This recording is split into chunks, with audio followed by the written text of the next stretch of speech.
Hi everyone, it's Mai Ano on my YouTube channel, of course, with the same name, Mai Ano.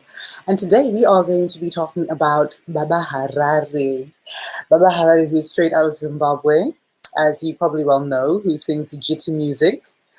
Jiti music, which we love, by the way. And we're going to have a little discussion. So if you're here, just say big shout out and ask me anything. Let us talk about this guy called Baba Harare.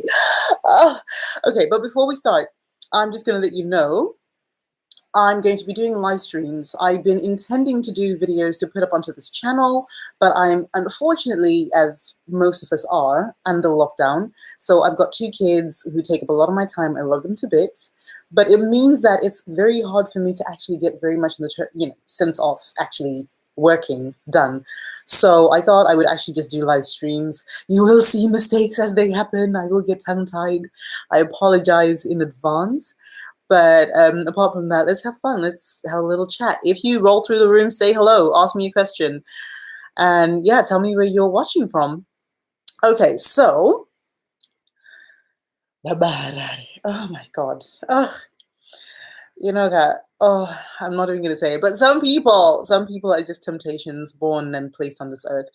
And so for people who don't know who Baba Harare is, right, if you are from Zimbabwe or you have Zimbabwean friends, you will probably have heard quite a lot of songs. There's like some songs that always feature at every single party.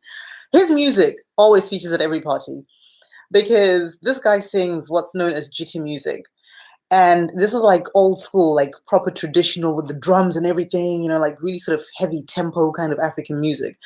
And his music is very popular in Zimbabwe because it harnesses, I'm going to give like the PC version here. It harnesses what we have come to accept about, shall we say, African or Black music, where it's just really heavy and very passionate and loads of people dancing and gyrating and all of that kind of stuff. It harnesses all of that, but it's still very primal. So because as we all know, again, apologies, because sometimes I think in Shona and then I try and translate it to English. So if I say something in Shona, I will try my best to translate as soon as possible in case you're watching and you don't actually speak Shona. I am Zimbabwean, born and bred. I came to this country, just before my 20s. But, as you can probably tell, oh my God, Butters, like these people, what the hell? Where are these people in Zimbabwe when I was growing up? Because, they're like proper live. His dances are live. His action is just live. Oh, hang on a sec.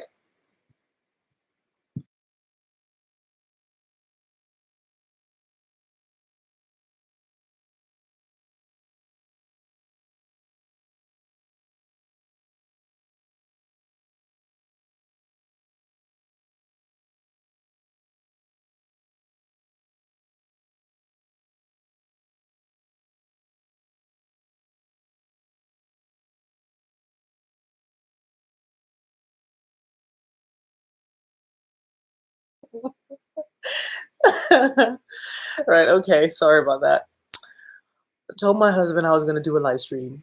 Dude thought I was going to be like stuck in the study as always. It's sunny outside today. It's nice. See, this is the thing. It's like, when I'm doing stuff, it doesn't matter so much, it doesn't matter when I'm doing stuff on my own because I can just like cut out the little extra bits. But now he just like rolled up into the room like, oh, you're on live stream. I'm like, yeah, I'm on live stream. I told you I was going to do live stream. Anyway, it's a beautiful day today. It's sunny today. I've actually been out in the sun. I'm feeling quite good about myself. But anyway, so Baba Harare, oh my God. So when I first became aware of him, I was like watching The Reason Why, and it's like The Reason Why, I was like, it's actually one of his more tame songs, but it's like the beat just got me. It's like I grew up, a lot of my childhood, I said this in yesterday's video, but unfortunately, somebody wised me up to this in the comments section, so I'm going to have to take that video down, because in that video, for some apparent reason, unknown reason, the audio just didn't exist. There's no audio. I opened up in that video. I was like, as deep and as emotional as I possibly can be in my entire life. I let some secrets out that I've never told people before. I let them out in this live stream. And then the audio is just not there. So, this amazing video that I really connected with myself on the internet. It's just, I'm going to have to take it down, which is sad. But anyway, So when I was a kid, I was awful at Shona. Ndaisekwa constantly. When I say anything, like we'd go kumusha and I get laughed at and stuff, because I used to speak Shona with an accent. Pangwe, ndichirutara Shona accent and shazia because now I have no reference point because it's just Taku England and half of us don't even sound Shona anymore. We're all speaking with an accent. We're all Masarad. So, the UK is a leveler. But so when I was growing up, I used to like listen to like all these songs, it's like when you hear Poma Tavire, Leonard Dembo and Simon Chimbet, those kind of guys. And my dad used to love those beats. And I would be like really embarrassed about them because I'm like, Dad, can't you like listen to like all this like hip hop and God, what did they have? I remember we had Salt and Pepper and New Kids on the Block and all of that kind of stuff. And I'm like, why can't we like listen to that stuff? And my dad would insist on listening to like the local stuff, like properly. We go kumusha, jit, jive, everything. Let's jit, jive. Let's stay alive. All of that kind of stuff. My dad was vibing on that. It used to embarrass me. I grew up. I came to the UK. You come to the UK, a strange thing happens to you. Because when you're in Zimbabwe, you just have this notion that everyone is just like you. So everyone either speaks or understands Shona. So you just kind of use Shona. And if you're using English, you don't go and say, hey, my way, you're like, you're all fancy and special with yourself. But when you come to the UK, everyone speaks English. Whatever other language you're speaking is actually now the minority. And something about you then wants to stand out. And you start to actively seek out the stuff that you used to actually hate when you were a child, if that makes sense. So the stuff that I used to go, oh my God, I don't go to hear like all this music and all oh my God. And secretly I'd be like, it's got beat to it. I'm kind of like vibing with this beat, man. But you never like let people know it because, it kind of like breaks your street cred. So all of the stuff that we used to do when we were kids and we used to hate, you come to the UK and all of a sudden you want to be identified as being from Zimbabwe. You want to be acknowledged as being different from everybody else. And, you sit there and you have conversations about people while they're there. But because you're speaking in Shona, you sound exotic. I remember, someone coming up to me, like when we were out with one of my cousins, we're type like that. And they were like, oh my God, where are you guys from? I'm like, why? And she's like, you sound like you're French or something, but I know it's not French because that's not French. It's a beautiful language you're speaking. Like, thank you. Yeah, it's Shona blood.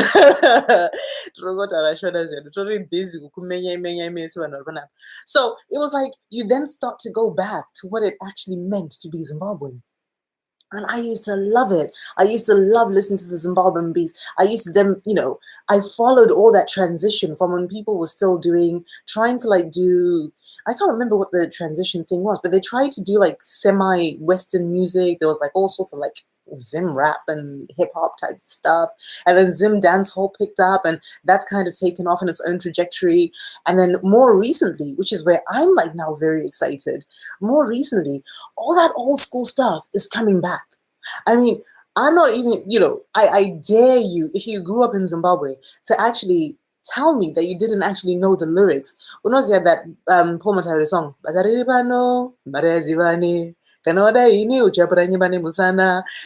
Tell me you don't know the lyrics to that song. No matter how fancy you were with yourself, you knew the lyrics to that song. Because that was just how it was. That music was around everywhere. It was at every baby shower you went to. It was at every birthday party. It was everywhere that you'd go. People would be listening to those kind of beats. And they were catchy. They told a story. If you were playing your cassette, you had to pick up the cassette like halfway through the song, turn it around, put it back in, and the song would carry on. I can't remember if you had to like rewind. Okay, for my modern age followers, like people who are like 20 and under, when you do this and you refer to tape cassettes, it means you took a pen, voice in one of the little holes, a tape cassette, 100. That was how you rewound it. Because half of the tape cassette players we had back home, I got my cassette. So if you tried to press rewind, that thing would just eat up everything. And that's the end of your cassette. So, you rewind it. I can't remember if you had to rewind it when you flipped it around. Tell me, because I can't actually remember this now. But anyway, so we'd have all that music and it was like live, it was vibing. So now, all of a sudden, it's like, to me, I don't know, am I thinking like the last 5 or so years, you started to get people who were more patriotic, like younger performers. I mean, you'd always had, and Kanyan and Atuka and whatever, those guys took a rest of soul. Those guys always stuck to what it was to be Zimbabwean. I mean, Tuka had a very sort of soulful, jazzy type of feel to his music. Mukanya was more sort of earthy, still is, more sort of earthy, like vibing kind of stuff. But, that whole jiti and more primal stuff wasn't really explored. And then you found like a whole group of all these, ghetto youth and, all these kind of dudes who have come up, and they actually were probably listening to all this stuff and it was all wildly popular with them. And I'm assuming, I don't know, because I don't actually really know the origins of Baba Harare, but I'm assuming that might have been stuff that he would have been into himself. But when you listen to someone and you're like, this guy gets it. This guy gets the music. Passion KK. When you're like, you listen to a song and that just speaks to your soul. That's how his music is, for me personally. I mean, it could be different for anybody. But not just that. The guy also has just this, he has a presence. Don't even, because I know what you're thinking. I know what you're thinking. Let's just get that big fat elephant out of the room. He has a presence, yes. But even before he started showing those abs that you could just like, you could do your washing off those abs, man. I mean, those abs are like, oh, yeah, Matana too. Yeah, exactly. He's got a proper six-pack. Even those abs, beauty aside, even that whole muscular thing that he's got going on. And, I have 2 weaknesses in this world. I have a weakness for guys with dreadlocks. Well, 3, okay. Dreadlocks, beautiful eyes, and bodybuilders. He's a 2 out of 3.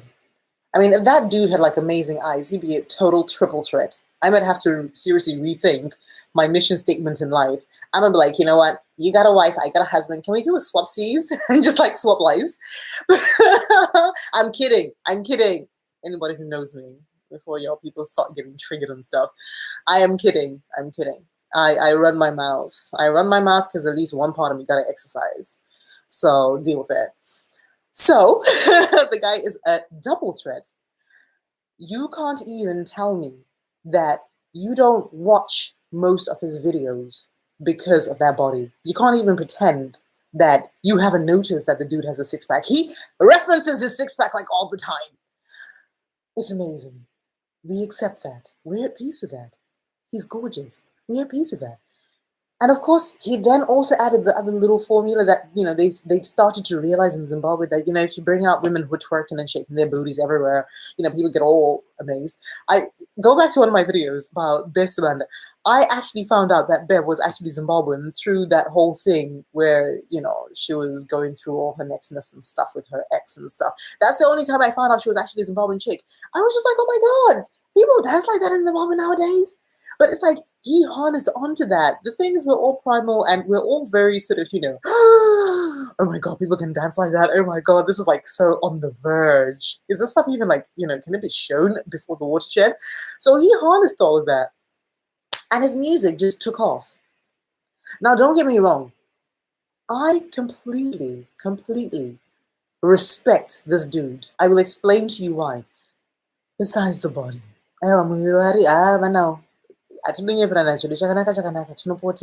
Please. But this guy solidified himself in everyone's minds because he realized, Kuti, in order for him to be able to bring this stuff back, this is my theory, it's just a theory, he had to get himself to look on point. He had to get himself to be like, wow, you look at him and you're like, whoa, okay. Yeah, I know I'm not even like in your league or anything, but can I just listen to what this guy's going on about? So he worked on his whole presence, but when you listen to him and you listen to his music, you can hear the passion he has, for jit music, for the traditional kind of ways. You can actually hear the kind of passion that comes through with it. When you look at his music videos, and this is where you realize that this guy is banging. His music videos, yes, I go to my music videos and people were dancing and stuff like that. Then you realize that people actually want twerking because we're basic. We're seriously basic, and I'm sorry, we are basic. We're human.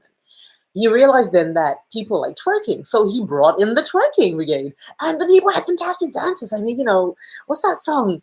Is it Generator, where they have like that thing where some dude is like standing on some chick or whatever, and she's like twerking and stuff. It's like, what? The human body can't do that stuff, but you love it and you watch it because it's so amazingly intense.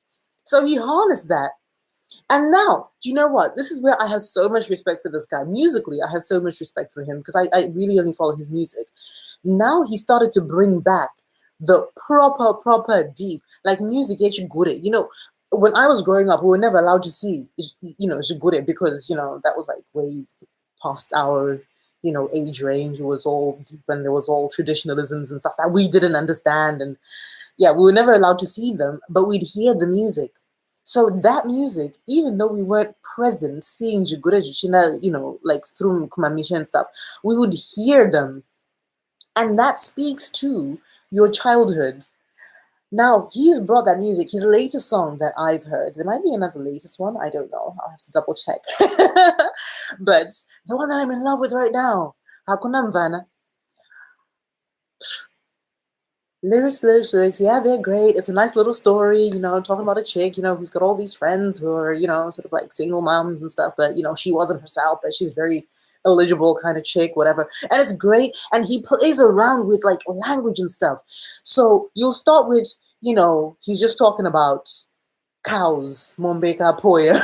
You're like, oh, okay, yeah, why is this cow left the cattle? Yeah, okay, yeah, Mombeka Poya, okay. And then you're like, yeah, you're dancing. It's like, Mombeka Poya, Unoidzora. And you're like, Poya, Unoidzora. Hang on a second. We ain't talking about cows no more, are we here? And halfway through, you're like, whoa, he just pulled a swift one on me. So I love his music. I love his music because it's so provocative. This guy understands Shona. He speaks Shona really well. He speaks it so well that now he can play around with it. He can make this language do his own thing. And you're just left there just like, oh my God, I'm in love with this guy's wordplay. I mean, seriously, I'm probably like one of those weird people who actually loves languages. I fall in love with the language before I fall in love with the country, which is why I've fallen in love with France. I sadly fell in love with German because German is very sort of, precise, dictatorial. I've fallen in love with that. There was another language that I heard. Oh, yes, it was someone I was speaking to from Korea. And the language is very sweet and very lovely and very polite. And you could, just mannerisms. So I fall in love with language. And I've always loved Shona. But I'm awful at Shona. Shona, here's me actually trying to speak Shona. Ndotara Shona nge kanam salad. I don't know. I'm at peace with that. But when you hear someone, Baba Harare, speaking Shona, and not just speaking it, but varikuita kunonzi kuchimenya, kuchitenderedza, kuchiumba chirudzi, wambwa chidzorera in a perfect little package. And you're just like, oh my God, that is amazing what you just did with the language over there. It's amazing. But so bringing it back to Hakuna Mvana. So Hakuna Mvana, he's brought that back and made it even more about jiti music. And not just made it about jiti music, but it's like when you listen to that last little bit, you don't need to understand the language. I understood the first time that I listened to that song why I used to love, because I have Nigerian friends. And my Yoruba friends would like invite me to their parties and stuff. And when you start to hear, all these Nigerian songs, was there someone called King Sunny or something? I can't remember. But anyway, you start to hear Nigerian music, the traditional type stuff, the Yoruba type stuff. And, they've got that drum beat that goes on and goes on forever. You're just like, when I watch it's like it's speaking to a deep, deep, deep core part of yourself. It's not got like the hooks that hip hop and R&B and whatever have, but it's like when you hear it, you gotta dance. You just have to dance. It's like your legs will just start moving. For no apparent reason. You're just dancing. Even if they don't go to that's the way that music is. And when you listen to like the last part of Hakuna Mvana, you're just like, oh my god. But you know, I don't. This is like showing my ignorance about Zimbabwe. But when they're like those guys, when I'm going to think of my uniform in blue, and they're doing their dance, on important day, you're just like, oh my god. It just feels so primal. Whenever I am happy, I deviate to Baba Harare's music. This is how sad my life is. Whenever I'm happy and I need to celebrate, I celebrate with a Baba Harare tune. So yes, this guy is like so amazing. But it's also, you know, the fact that he understands the language. He understands what it is to be Zimbabwean. Havas kunyara ne Zimbabwean. I mean, you know, if you're in the Western world, you will accept. We have had situations. I remember when I was here and it was the 2000s and things were really bad in Zimbabwe. And a lot of people, why sang I road cannot urkubas, you know, because I was a nurse. And Muripa shift me say, but this person, this English never loved us people. Munhu haasi kugona chirungu ari kuvhiringidzwa ari kungochimenya-menya zvayangodaro ari kungochisvipa-svipa whatever, and you just like, you know, this person sounds like the Zimbabwean, and then, you know, after a while you take the and you go, oh hi, you know, my name is so and so and I have a Zimbabwean Shona name, my name is so and so, what's your name? And they tell you some name like Lucy or Emma or whatever, and you're like, oh okay, oh my god, you know what, you sound like you're from Zimbabwe, you know, where are you from? I'm from South Africa. You're like, all right, I bet you your name is Tariro. I bet you you're hiding. Stop hiding. You're bumping into people in the road. This is like in the 2000s. It was embarrassing to be Zimbabwean. But I never stopped being proud of being Zimbabwean. And I'm glad that I didn't, because it's like now the national pride thing is coming back again. And now all of a sudden it's actually really cool to be Zimbabwean. Now all of a sudden, you know, it's like you've got all this amazing music coming out of Zimbabwe. You got all this amazing culture stuff coming out of Zimbabwe. Traditional dancing is coming back into vogue. It's going to be in the history books when they start printing books again. It's going to be in the history books. Baba Harare and all these dudes, you know, Sek Colors, all these dudes. Winky D. I mean, how can we not even mention Winky D? Anyway, all these dudes are going to be like agents of change. When people started to bring back the sense of identity and the sense of, you know, self-worth that Zimbabweans have, it was through this music, through this popular music, but also inserting a very specific Africanism, Zimbabweanism, to the music industry. Because music is something that you do when you're not thinking. You know, when you're feeling happy, you put on a feel-good song. When you're feeling sad, you have a song that vibes with you while you're sad. When you're celebrating, you have a song that you associate with that. You know, when you're, you know, weddings, funerals, whatever, there's a song for that. So music speaks to that core part of who we all are. And, you know, all these people who are doing all of this type of music, like the very Zimbabwean music, are really just agents of change. And Baba Harare, on a personal note, is a huge agent of change, because he couldn't come back rocking up like he was Lena Dembo, you know, just doing his thing. I got talent. Nobody would have been interested. There's a dude, actually, you know, I mentioned this yesterday. There's a dude that I follow, one of my secret guilty follows on YouTube, called Mangodza. And Vangodze has this, you know, YouTube channel, and it's like, to me, I go there and I listen to that stuff a lot. I get, you know, recommended stuff from that. I keep going back to it. But, you know, in terms of aesthetics, usually when you think, you know, Leonard Dimbo, you wouldn't exactly have thought, oh my God, that guy was a hunk. You'd be like, oh yeah, he had great music. If you think Simon Chimbeck, you'd be like, yeah, his music was great, you know, and yeah, okay, so Dendera Kings, the dudes behind him, you know, doing their synchronized dancing and stuff. Back in the days, in the 80s, when there was no stage presence, you were just about your music. So he realized, I suppose, Kuti, if he wanted to bring that back, he had to make it flamboyant, because nowadays everybody's all about Instagram Live, you know, living the most fabulous life and all the rest of that, blah, blah, blah. You know, so he realized that in order to appeal to people, he's got to bring his end game. And I totally applaud that guy. Boom. For me, for him, it's all about the music. I know Kuti, he does acting, you know, there's like webisodes that he's been in. So, he acts on like, sort of popular topics and stuff like that. And I get watched a lot. Unfortunately, because I'm currently, a mother of two very young kids, I do not have the time to watch anything. I'm always so much in awe of people who tell me they've watched this, that, and the other. Because I literally have like 5 seconds in my life. And usually those 5 seconds happen while I'm cooking. So I tend to be cooking, listening to music, ironing, or tidying up, or doing something else. So everything in my life is a multitask. I couldn't actually sit and focus. But I'm sure he's an amazing actor. And again, I'd have to watch his stuff when I'm not with the kids, because it's quite sort of, it's not PG or even universal type stuff. But yeah, so first of all, burn up that like button. Like it. I know you like it. Don't even pretend that you don't like this dude, because I know you like him. You can't even pretend that you don't. Even if I'm a married woman, I'm very happily married. I love my husband to bits. As you saw, he just padded through there and got his computer and he padded out again. I love my husband to bits. And I still have eyes, although they do need glasses nowadays, because I still have eyes. I still see. Jaganaka Jaganaka. I still see talent. So for him, he's like a double threat. He could have had like 3 out of 3, and that would have caused complications in my relationship, because I'd have been like, I have to like watch Baba Harare all the time. You have to just deal with it. But yeah, so turn the like button blue. Thank you very much. And also just send me a comment about what it is you love the most about Baba Harare.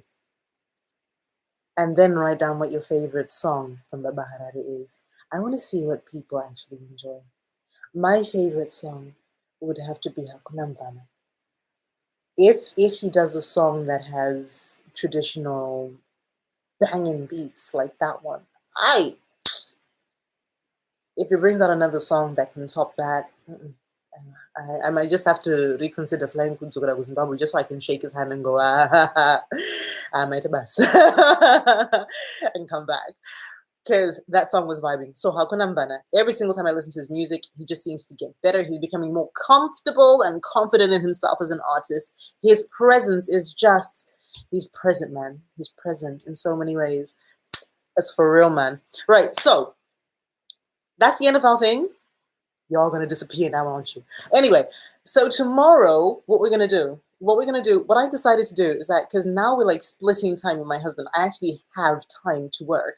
So I can usually do like live streams for like half an hour, because I get like a 4-hour working day now, which when you have kids is actually a lot of time. I become a beast with 4 hours. So I'm gonna be doing live streams. I'm gonna be getting stuff wrong. I apologize in advance. Please don't be brutal, keep it nice in the comments section.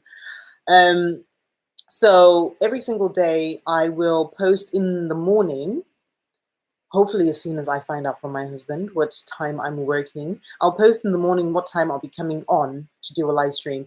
If, to be on the safe side, 2 p.m. GMT will be the time that I'll try to do the afternoon one, because the kids will be down and they'll be sleeping and I will have time to myself. If not in the mornings, then it'll probably be something ridiculous o'clock, like 8 o'clock or 9 o'clock or something, because then the kids will be otherwise occupied or fast asleep.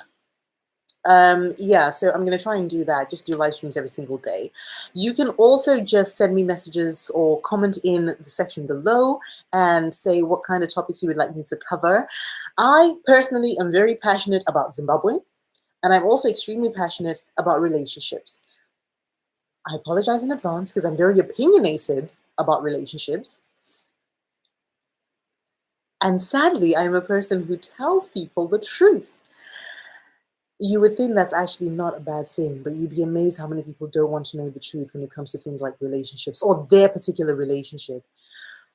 I'm a person who tells people the truth. I apologize in advance. So if you have any topics that you want me to cover that are about Zimbabwe or about relationships, then just let me know. Disclaimer, I do not cover politics. There's enough stuff that you can go and you can read about that is political. There's enough people doing political commentaries. And frankly, life is just too short and too painful to dwell on certain things. So I want to bring a smile to your faces. I want to bring a smile to my face. And I want to bring some realism into people's lives. Why should we like pretend to ourselves when it comes to relationships? I am your agony aunt who just deals it with a sucker punch. So yeah, leave a comment in the sections if you have any topics that you want me to cover. What I'm going to cover tomorrow being Wednesday, oh my god, what's the date today? The 8th of April, I think. You lose track of time when you're in self isolation. I have no idea what date it is. I think it's Wednesday the 8th. Wednesday the 8th of April. I'm going to cover relationship-wise, marriage-wise. And this will apply very definitely to Zimbabwean women. Should you let your husband do the housework? Think about it. Should you let your husband do the housework? This is a very emotional topic, even for me. You might not even begin to think that it is, because you're probably sitting in a relationship where you are the woman and you're happy doing the housework, or you're sitting in a relationship where you're the man and it's never even been a question. But with modern relationships and the way that the modern world has changed and the structure of the modern world, hatichazi kumusha anymore, hatina nasisi basa kana tiri ku-UK or in diaspora, or even if you are back kumba, anasisi basa wakunetsa kuwana mazuva ano. Number one, kuti umwane munhu wacho anonetsa. Number two, kuti agare pamba ipapo zviri kutonetsa, even worse. So you might find yourself in a situation by design or default that you have to start to rethink who is in charge of what parts of the housework. And I come from a situation where obviously we had Sisi Basa and we had gardener as well. But now I'm in the UK in a big house and I don't have a maid. I don't have a gardener. So you just have to think, how do you divide your times and how do you divide the responsibilities in your relationships? I'm lucky, Kuti, at least, I'm married to a guy who, for him, it's been a natural thing to share housework, but still we have our conflicts. We have major, major conflicts when it comes to housework and to what I expect and the standards that I expect.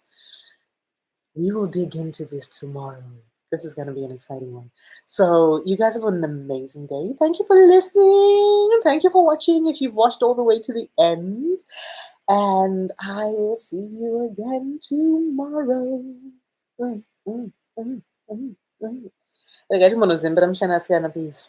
Life is too good not to enjoy some sunshine. Take care of yourself. Laters. Bye.